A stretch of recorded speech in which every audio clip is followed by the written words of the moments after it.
시청자 여러분 안녕하십니까? 복지TV 뉴스입니다. 발달장애인법이 내년 7월 시행을 앞두고 있습니다. 장애계가 발달장애인 당사자의 활동 지원 방안을 모색하는 자리를 마련했습니다. 정두리 기자입니다.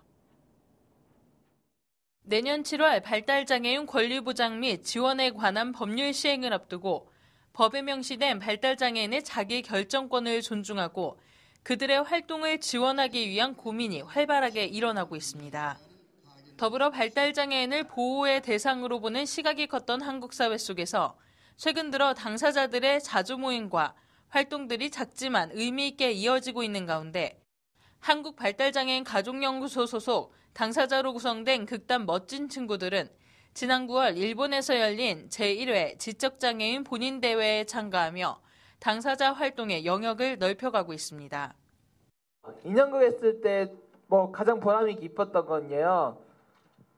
우리도 이런 직업을 가졌다는 그런 의미에서 지난 19일 서울 여의도 이룸센터에서 열린 발달장애인의 당사자 활동 지원 방안 모색 토론회에서 연수 경험을 소개하며 스스로의 선택과 활동에 자부심을 나타낸 발달장애인 당사자들. 이제 권리로서의 자기결정권을 지원하기 위한 방안의 고민이 중요해졌습니다. 도움을 주던 그런 방법들이 이제 당사자가 활동을 하는 쪽으로 지원하는 조력자의 역할을 하는 것으로 바뀌어야 되죠. 그러려면 앞으로 갈 길이 멉니다. 생각도 바뀌어야 되고. 특히 전문가들은 도전과 실패 그리고 성장으로 이어지는 인간 발달의 자연스러운 과정을 경험할 수 있도록 기회를 열어줘야 한다는 데 집중하며 당사자 중심의 모임과 교류의 중요성도 시사했습니다. 복지TV 뉴스 정두리입니다. 국민연금 수급자가 연금을 받는 시기와 금액이 변경된 국민연금법 일부 개정안이 국회 본회의 처리만을 남기고 있습니다. 어떤 방식으로 바뀌는지 박고은 아나운서가 전해드립니다. 보건복지부는 기초연금 수급자가 자신의 형편에 맞게 노령연금을 받는 시기와 액수를 조정할 수 있는 부분 연기연금 제도를 도입하는 국민연금법 일부 개정안이 국회 보건복지위 법안 심사소위에서 통과했다고 밝혔습니다. 부분 연기연금은 수급자가 연금의 일부나 전부를 예정된 수급 시점보다 늦춰받는 대신 이자가 붙는 연금액을 가져가는 제도입니다. 현재 60세 이상에서 64세의 수급자는 개인 사정에 따라 늦춰받고 싶어도 전체 금액에 대해서만 수령 시기를 최대 5년까지 미룰 수 있었습니다. 하지만 개정안이 시행되면 노령연금액의 필요한 부분만 받고 나머지는 50에서 90% 범위에서 일정 비율을 연계할 수 있게 됩니다. 또 국민연금 수급자가 직장에서 계속 일을 할 경우 연금을 깎아 지급하는 재직자 노령연금 감액제도의 기준이 연령에서 소득으로 바뀝니다. 현재는 수급자의 수득에 상관없이 나이를 기준으로 60세는 50%, 61세 40%, 63세 30%, 64세는 10% 지급액을 깎이고 있어 소득이 적은데도 나이 때문에 연금을 깎이는 경우가 있었습니다. 하지만 개정안은 노령연금 수급자 소득이 국민연금 전체 가입자의 평균 월소득보다 많거나 초과 소득액이 많을 경우 감액률을 높이는 방식으로 변경됩니다. 한편 이번 개정안은 국회 본회의를 통과하면 내년 상반기부터 시행될 전망입니다. 복지TV 뉴스 박고은입니다. 이번 달부터 지역가입자들의 건강보험료가 가구당 평균 3,300원 오릅니다. 국민건강보험공단은 11월분 보험료부터 새로운 소득과 재산 과표를 적용하기 때문에 지역가입자 건보료가 인상된다고 밝혔습니다. 공단은 이달 전체 지역가입자에 부과되는 보험료가 전월보다 3.7% 늘어난 241억 원이라고 말했습니다. 한편 공단은 매년 11월 지역가입자의 소득과 재산 과표 등 변동분을 한꺼번에 반영해 1년간 건보료를 부과하고 있습니다. 경찰청이 지난 6월부터 최근까지 아동 55만 명에 대한 지문을 등록했다고 밝혔습니다. 경찰청은 전국 어린이집과 유치원, 복지센터 등을 방문해 아동과 지적장애인 등 55만 명의 지문을 현장에서 등록했다고 말했습니다. 경찰은 아동이 실종됐을 경우 등록된 지문을 이용해 찾을 수 있는 가능성이 높아졌다고 설명했습니다. 한편 경찰은 지난 2012년부터 지문 사전 등록제를 시행해 지금까지 226만 명의 지문을 등록했습니다. 경북 포항의 자전거 동호회 회원들이 지역 장애인들과 함께 경주를 방문했습니다. 포항에서 박성호 기자입니다. 지난 19일 포항에서 활동하는 산악자전거 여성 동호회가 장애인 친구들과 함께 가을 나들이길에 나섰습니다. 지적장애자다 보니까 부모님 손길이 많이 닿는데 이제 처음에는 할 수 있을까 걱정도 했고 망설였는데 자전거 타고 이 세상에 살아있는 동안 열심히 할 겁니다. 보람을 느끼고 있습니다. 2010년 결성되어 지난해부터 봉사활동을 해온 회원들은 대외 활동이 힘든 재가 장애인들의 고충을 알고 경주 문화체험과 즐거움을 주기 위해 이번 행사를 마련했습니다. 같이 와주셔서 고맙고 그리고 자전거 타기는 재미있고 그리고 즐거운 생활을 해주셔서 고맙습니다. 신라 밀레니엄 파크 관람과 자전거 타기 등 즐거운 시간을 보낸 장애인 친구들은 천년고도 경주에서 평생 잊지 못할 소중한 추억을 만들었습니다. 포항에서 복지TV 뉴스 박성호입니다.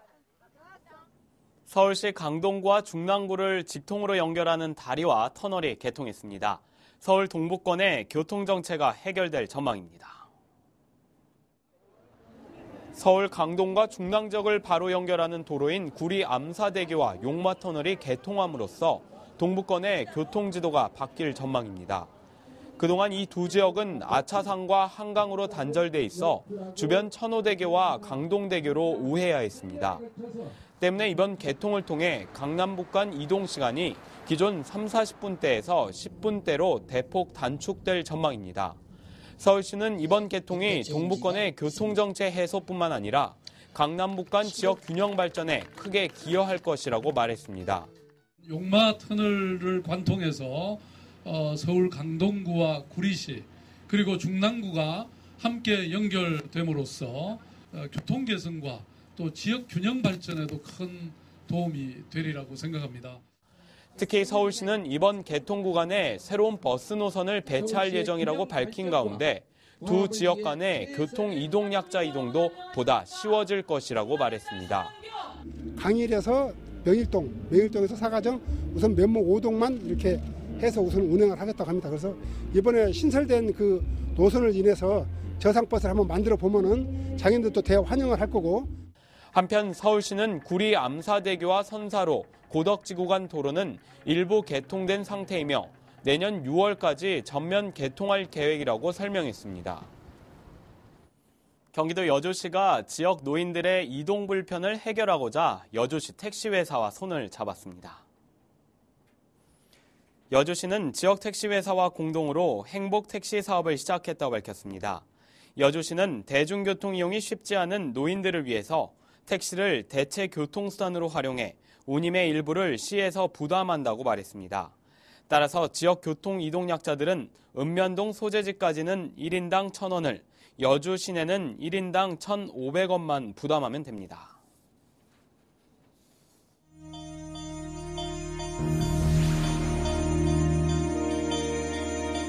이어서 간추린 뉴스를 전해드립니다.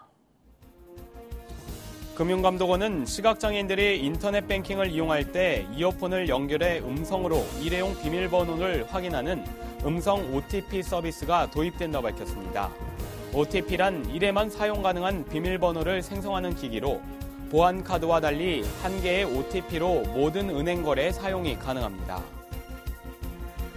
교육부와 한국교육과정평가원은 2014학년도 대학 수학능력시험 세계지리 8번 문항에 대해 모두 정답 처리한다고 말했습니다.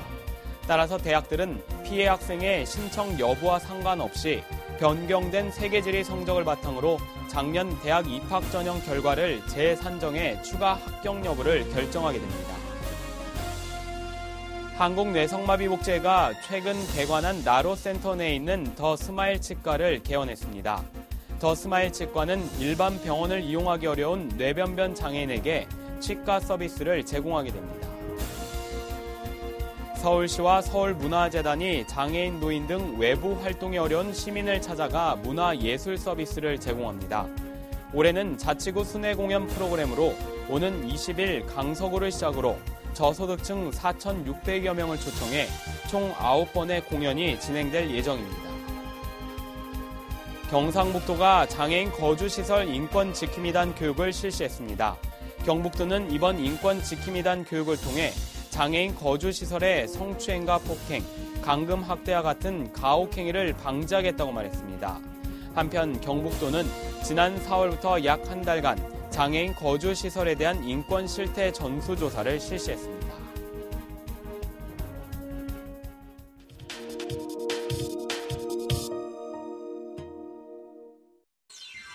본격적인 김장철이 시작됐다.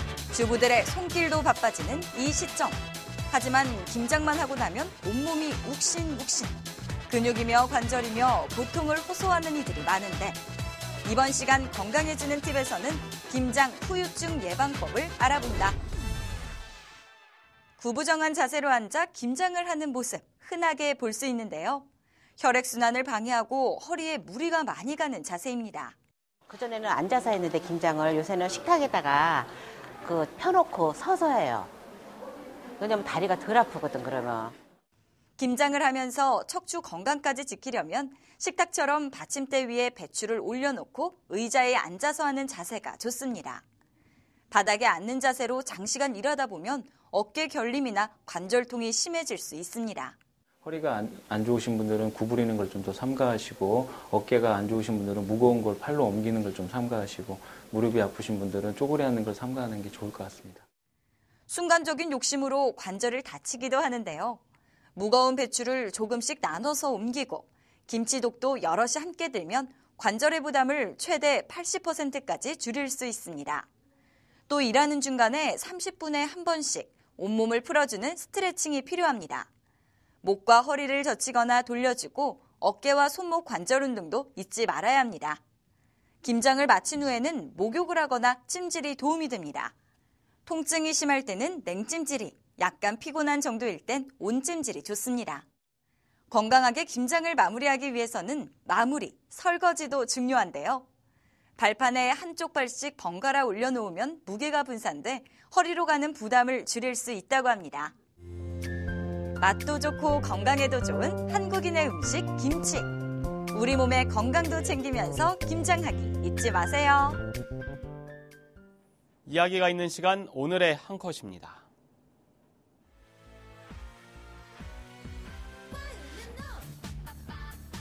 영화 속에서나 보던 슈퍼히어로가 나타났습니다. 그런데 재빠르고 위풍당당한 모습은 찾아볼 수가 없는데요. 그 이유는 바로 과도한 음주. 11월 음주폐해 예방의 달을 맞아 시민들에게 음주폐해의 심각성을 알리기 위한 퍼포먼스였는데요. 슈퍼히어로도 못 당하는 과도한 음주, 반드시 자제해야 할 것 같네요. 연말연시가 다가옴에 따라 각종 모임에서 음주를 하시는 경우가 많을 텐데요. 이 과도한 음주만큼 또 한 가지 중요한 게 있습니다. 바로 음주운전입니다. 절대로 음주 후에는 운전대를 잡아서도 안 되고 운전을 해서도 안 됩니다. 이상으로 복지TV 뉴스를 마칩니다. 시청해주셔서 고맙습니다.